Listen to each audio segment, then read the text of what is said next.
And then, okay, let's move on to the next challenge. So here's the second challenge provided by Kaiko. And Shasha has been involved a lot in this challenge. So this is a cryptocurrency trading data, and it is used for the spot trading. So the goal is to come up with a benchmark trading strategy. And here's like a basic time series analysis, forecasting, and visualization. And let's see what's the interesting thing that the teams have found during the hackathon. So the order of the presenter will be the first one be the Bitwits, and the second one will be the Team 21, and the third one will be the Bandicoots. So I will let the first team, the Bitwits, to share their screen.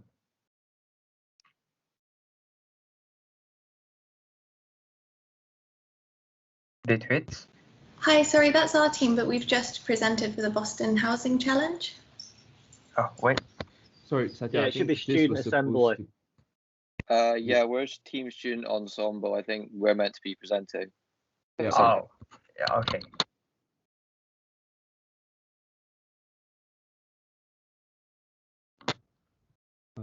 So the presentation order has also been sent via chat. So I think we can follow the one in the chat instead. So can teams 21 go first, followed by tweets, and then followed by student ensemble. Yeah. And the judges can refer to the dev post link that is related to the respective projects for your reference. Yeah. Yeah, can everyone hear me and see my screen? Yep, you have 5 minutes from now. All right. Good luck. So, hi, so we're going to be talking about forecasting volatility in the cryptocurrency market. So why is this relevant? If we look at the Bitcoin Volatility Index, the latest 30-day estimate for the Bitcoin US dollar pair is 5.18%, and there are several factors contributing to the high volatility in cryptocurrency prices. So low liquidity, the fact that it's a very young market and that there's little regulation. So the values of cryptocurrencies are mostly driven by speculation, so it's very difficult to apply fundamental analysis. Because of this, social media makes a huge impact. So this tweet from Elon Musk about Dogecoin, although we can't say with certainty, we do see a dramatic price drop and increased volatility. The goals of the study were to investigate the effectiveness of traditional time series models in predicting volatility in cryptocurrency market, and the effect of introducing social media sentiment in these models. A very basic or rudimentary way to approach this problem is to assume that the data is stationary and that it follows a normal distribution and estimate the volatility with the sample standard deviation. But with the analysis we conducted, it's clear that this is not the case. First of all, log returns are used due to the desirable property of being additive. The distribution of log returns is also unimodal, but isn't normally distributed. Here, we summarize the first 4 statistical moments, and as you can see, there's a lot of excess kurtosis. The Dark-Bear test further confirms that log returns don't follow normal distribution. Second of all, financial time series often exhibit volatility clustering, so future volatility has a conditional dependence on present volatility. This is indicative of autoaggressive conditional heteroscedasticity.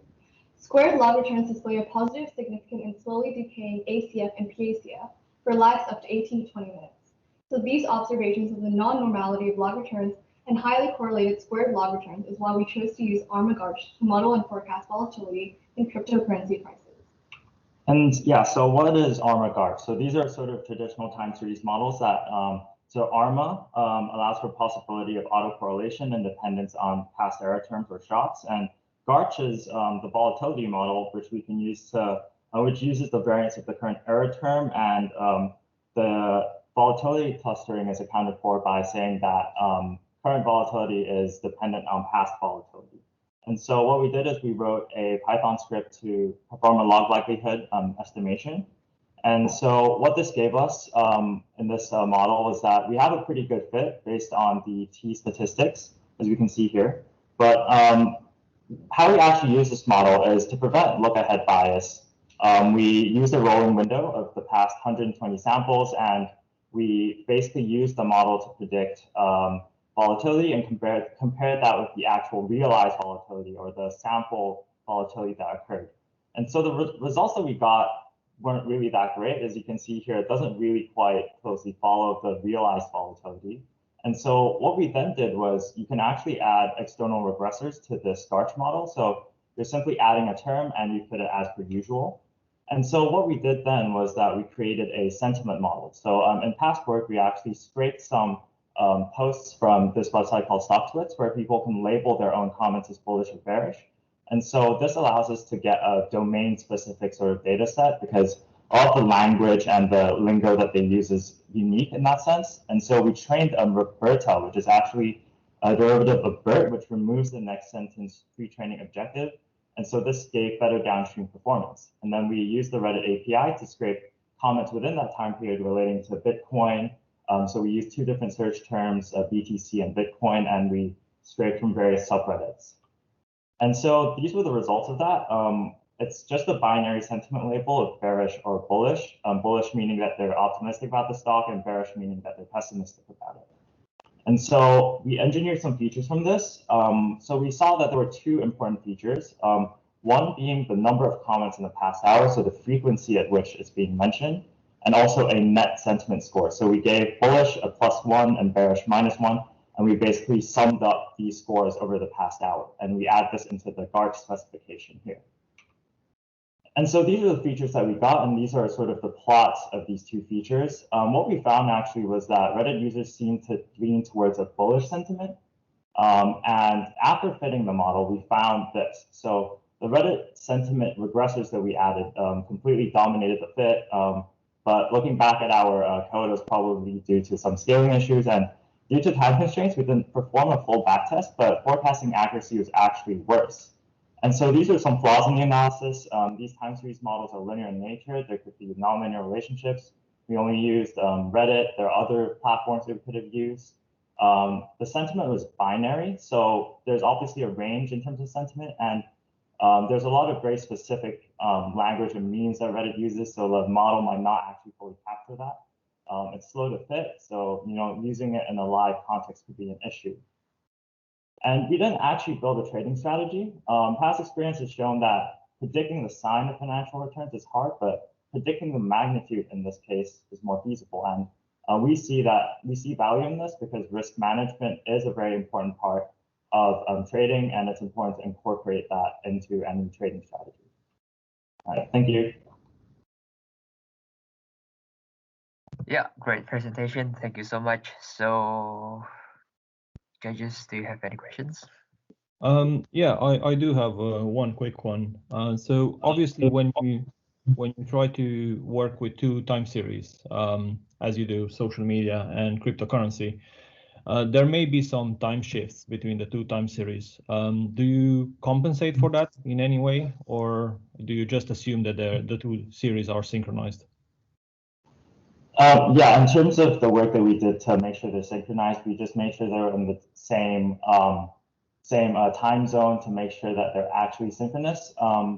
In terms of we acknowledge that, there could be some actual asynchronous posting. We don't have a very precise timestamp of, second by second of when those comments actually occurred. And what's interesting is that, when these comments are made, you can argue that, the volatility or the effects on the volatility have already occurred. So it's really difficult to actually, capture that information in a live context. Okay, thank you. And hello, Sasha. Thanks for a great presentation. I have a couple of questions actually. So the first one is, when you looked at those social media data, did you consider that there could potentially be bots in this data and trying to filter this out? One little comment on the on the imbalance between the different sentiments, between bullish and bearish. What was the I think the time window was relatively short. So if the data was spanning over a month, you could have fairly well have imbalances in there. So that doesn't really disturb me at all. And another question is, have you looked at liquidity issues, especially with those crashes and predicting the volatility in those markets, which sometimes have been qualified as shallow? Have you tried to look at liquidity? Right. So relating to the first question in terms of bots and yeah, looking at the data that we actually scraped from Reddit, there's a lot of processing that we didn't have time to do. So there's a lot of even just like spam comments or comments that were just generic bot comments with moderators and things like that. But yeah, one thing especially is having bots sort of try to artificially inflate the frequency of posting. So that's something that we could look into, like, sort of building language models around being able to identify spam or these bot comments. The other thing about liquidity, that was something that we were considering, especially looking at the limit order book. We didn't manage to do a detailed analysis, but seeing sort of the spreads and also looking at the depth of the market was something that we were interested in, especially looking at the effect of how this could affect the volatility. So it's something that we wish to look forward to in the future. Great. I'm sending a document, a paper that was actually investigating those crashes in Bitcoin by Dunier and Jean-Philippe Bouchot, who are actually involved with the CFM Institute for Quantitative Finance, which I think is at Imperial. All right. Yeah, I'll look into that. Thank you very much. Okay, thank you so much. And next team we have ByteWits.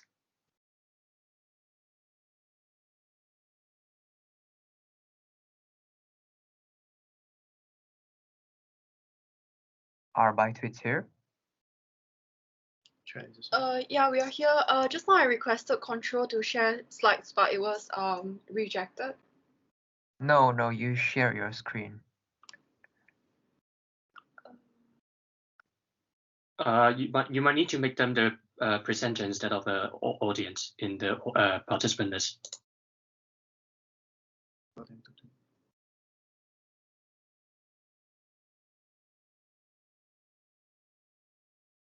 Right.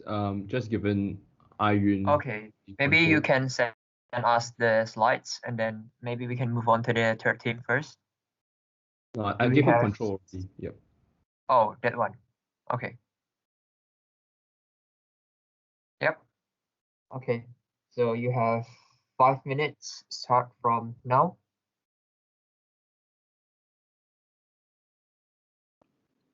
Okay. Okay, hi everyone. We are ByteWits, and together with me is Benedict and Wei Lun. Today I will be sharing a bit more on predictive model for Bitcoin prices using time series data and also sentiment analysis.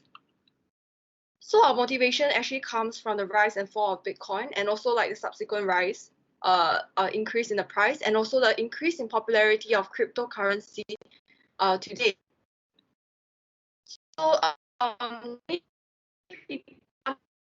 algorithmic trading of these volatile cryptocurrencies, and our project aims to develop a predictive model for Bitcoin, and this acts as for those who want to develop algorithmic trading strategies based on cryptocurrency. So actually doing a simple Google search, we actually saw that there were quite a few previous work that had been done, and most of them use close price input using only a single dimensional input, which is the close price, to predict the next close price in the time step.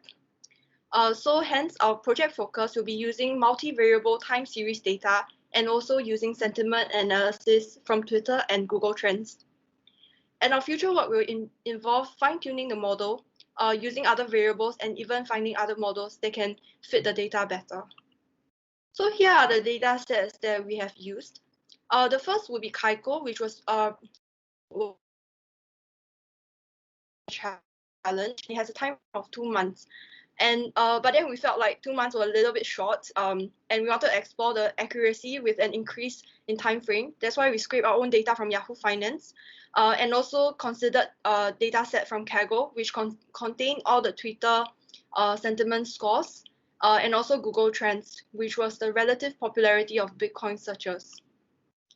So our methodology was using a multi-dimensional LSTM model, and which uses the past 60 data points to predict the future prices.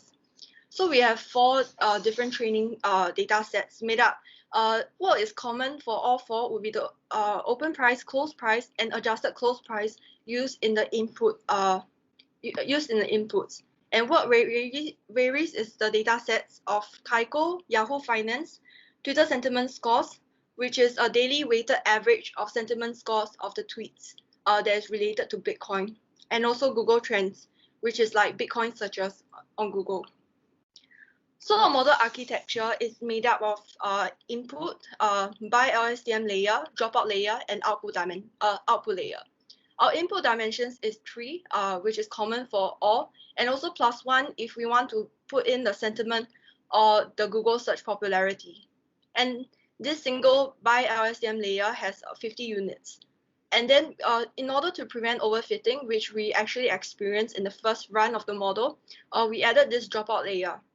And our output dimension will output 1, which is the next time step close price. So here are the results shown. For the Kaiko dataset, we can see a very close fit between the predicted and the real Bitcoin price. The blue line will be the predicted price that we obtained, and the red is the actual close price. So there is still a very good agreement even when we extend the time frame to 2 years using the Yahoo Finance dataset, as shown in the top graph. This shows that our model is quite good in predicting close price. We then decided to add sentiment analysis, as there might be a correlation between sentiments and Bitcoin close prices. As you can see, there's still quite a good fit between the predicted prices and close prices.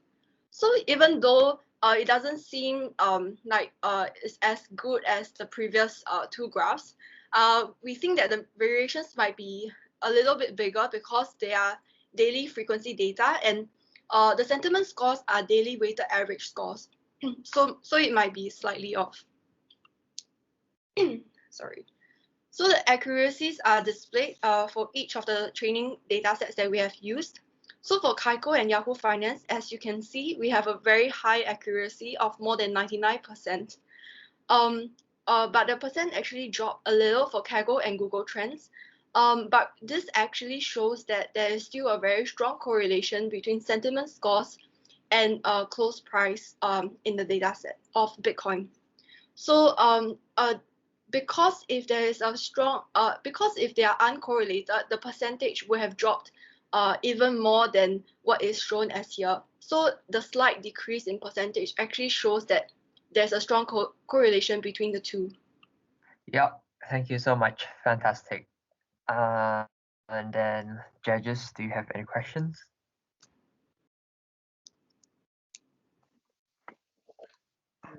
Yes, thank you. Oh, go ahead. Go, Sasha. Sorry, go. So one very quick question. So, well, 2 questions. First, what are the spikes in the Yahoo data? Didn't seem to be very continuous. Well, I mean, not like there seemed to be some periodic spikes. I was just wondering what those were. And when you try to predict prices, think about how you might benefit from knowing the future price. Do you actually benefit from knowing the price or the price difference relative to what it was yesterday? And in that sense, in your predictions, did it look like it was lagging a little, the price? And did you try to compare this to like a moving average of the price? Yes, hi, I would like to answer the question. So for the first question, I think the spikes are actually because it is compared to the Kaiko dataset, which is per minute. So the price changes isn't actually that significant. But for the daily price, there's actually like a large or a larger or smaller difference between prices between different days. So which is why there's a bit of discontinuity between each of the data points. And I think for the second question, so sorry, could you repeat the second question again? Yes, and I think that's actually what you kind of see on this. So Yeah, have you looked at how there was a lag between your prediction and if you shift you? Yeah. Right. So actually, there is a 1-day lag for our prediction. So I think what there is actually a rolling window that is used to calculate. So it's actually a 60-day rolling window. So we use the past 60 days of data to actually predict the next day. So actually, one limitation of this prediction is that it can only predict the next day close price, and it cannot predict any further than that. So if you want to say, try to, yeah. Thank you very much. Yeah. So did you try to create your own trading strategy out of this? Did you put your own skin in the game? Did you buy some Bitcoin and then tested your model against it? Because that would be the real measure of this. We actually didn't, but perhaps we could try it. Yes, yes. Otherwise, it's all theoretical. I would have thought you could have tried just based on the data sets that you have. If you'd bought Bitcoin a couple of years ago, in theory, and then said, how well will this model help us trade? And then you're on the fast track to gainful employment in the finance industry. Just a thought. The second thing is sentiment analytics. I worked in a startup a few years back that used sentiment analytics to trade on stocks. We found that sentiment alone is not enough. So this is for everyone here. You actually need to put it into context. So we used LDA, latent directed allocation, to actually create the context, to identify the documents from Twitter and the fire hoses and whatever, to find a context for those, and then put the sentiment into the context, and then look at each of the contexts. Otherwise, because we've got hedge funds buying Bitcoin now, whereas a few years ago they weren't going near it. So anyway, just a few thoughts for you there. But thank you very much for that very, very entertaining presentation. Thank you very much. Thank you, the judges and the team. And next one will be the student ensemble. Maybe you can share a screen and start presenting. Hello. Okay. Hello. Can you start sharing your screen? Yeah. One sec. Can you see my presentation? Yeah. Yep. Yep, Okay. I can see it. Good luck. Tell me when to start. Yeah. Start now. Okay. Hi, we're Team Student Ensemble, and we tackled the Kaiko cryptocurrency challenge during AIHack 2021. Our task that we decided to do was to generate a model to classify arbitrage opportunities. These are opportunities caused by market inefficiencies whereby you can make a profitable transaction at essentially zero risk. The first stage in any data science project is data processing. So we loaded in data from spot trading limit order books provided to us by Kaiko, and we filtered for Ethereum USD currency pairs. We chose this currency pair because it had a higher perceived volatility, which meant that it would probably have more frequent and more lucrative arbitrage opportunities. We then split the data based on the exchanges and joined them on the date to get a long form format of all the data. And we then wrote an algorithm to find the most profitable trade across exchanges, which took into account bid volume, bid price, ask volume, and ask price. And we then, after doing that, we got this maximum profit column. And if it was positive, that constitutes an arbitrage event. We then transformed this data into a machine learning ready format. And unfortunately, what we found was a severe class imbalance. There's about 500 positive examples for about 40,000 negatives. And machine learning algorithms don't usually tend to deal with that well. So we had to use a technique called undersampling, where we took all the positive examples and randomly sampled an equal number of negative examples. And we used that to make the data set. So in this slide, we have some plots from our exploratory data analysis. Figure 1 shows when an arbitrage event occurred over the month's data, how much could have been made from it, and where it occurred. This was calculated by multiplying the difference between the maximum bid price and minimum ask price with the minimum volume corresponding to those prices. We were also interested in seeing what exchanges had the most arbitrage events, and this inspired figure 2. It shows the frequency of arbitrage events between the exchanges and whether the exchange had the best bid price or best ask price. So the main question we were interested in was whether or not arbitrage events were predictable using data from the limit order book. We trained 4 different models on the data using logistic regression, quadratic analysis, discriminant analysis, random forest, and support vector machines. Table 1 shows the sensitivity and specificity of the models, while Table 2 shows the accuracy. Random forest was deemed the best model on the training dataset in terms of accuracy. In the previous step, we used a cross-validation procedure to find the optimum hyperparameters for a random forest.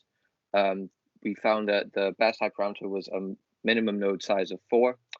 We then used this to train the model on the full training data set and subsequently test this on the full testing data set. Our final accuracy was 79.5%. And given the relatively low frequency of the data and the small window that we were looking at, we were only looking at 5 minutes of previous data. So that's 5 observations to make a prediction of a future arbitrage event. We were quite surprised by this accuracy, and we think that this could definitely be the start of some further work, and we could build a classifier that could do this with more computation. So we'd also like to talk about the scope for future development and scalability of our algorithm. And a lot of this comes down to what we could have done with more time and resources.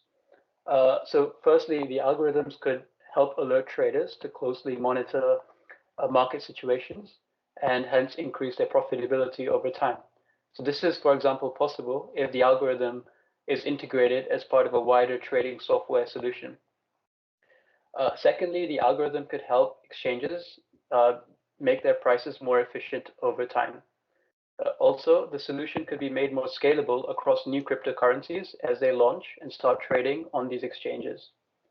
And finally, it is worth noting that with increased computational resources and span of data, we could essentially increase the predictive accuracy of the classifier and better capture on these arbitrage events. And now we're opening the floor to any questions you guys might have.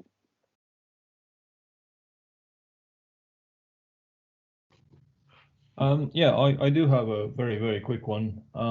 So you said that you use undersampling to compensate for the class imbalance. I think it's a very fine art to find the right technique. So can you describe a bit more how you undersampled from the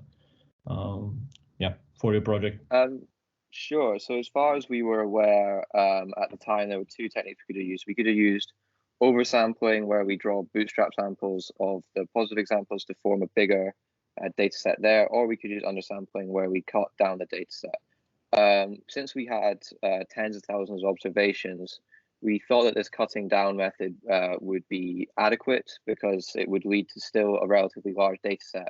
Our end data set was over 1,000 data points, so we thought that that was reasonable for the types of models we were training. And the actual way that we did it was we took all the positive examples that we had in the data set, and then we found that number, and then we randomly sampled that same number from the negative examples and pooled those together to form the data set. Okay. And did you perform any cross-validation to see that the random sampling that you perform on the negative class is not actually biasing your results, or? That's actually a very good idea. We could have run it with different seeds and see how our results change, but unfortunately, no, we didn't do that. We set a seed for reproducibility, so anyone can run our code and see how it worked. But yeah, we used one random sample. Okay, thank you. Yeah, thanks. Thanks also a very great presentation. One in your report, I think you've mentioned an arbitrage opportunity of about $11,000. What was it made of? How did you calculate that? Did you do some kind of back testing, and did you think about the turn over volume and what the transaction fees would have been to execute this? James, would you like to answer that one? I think James did this calculation. Yes, so we took the maximum bid price and the minimum ask price at a given time, and we got the corresponding volume associated with those prices. And so we took the difference and we multiplied it by the minimum of those volumes, because obviously if we took the maximum of those volumes, we'd be left with cryptocurrency that we can't actually trade, that there was nobody there to buy or sell. So that's how we calculate it. And we looked back over the month's data and we calculated for the entire data set. Okay, great. Thank you. Oh, and actually I'll add, we did assume that there was no transaction costs, no trading costs, because we didn't have access to that information in the data set. Mm-hmm. Yeah, sure. Yeah, to give you an idea, because in this case, you're taking liquidity of the book. So it's called a taker fee, which are most of the time a bit higher than maker fees. And it's, for cryptocurrency markets in the range between 10 to 50 basis points when it's when you have low trading volumes. So yeah. Okay.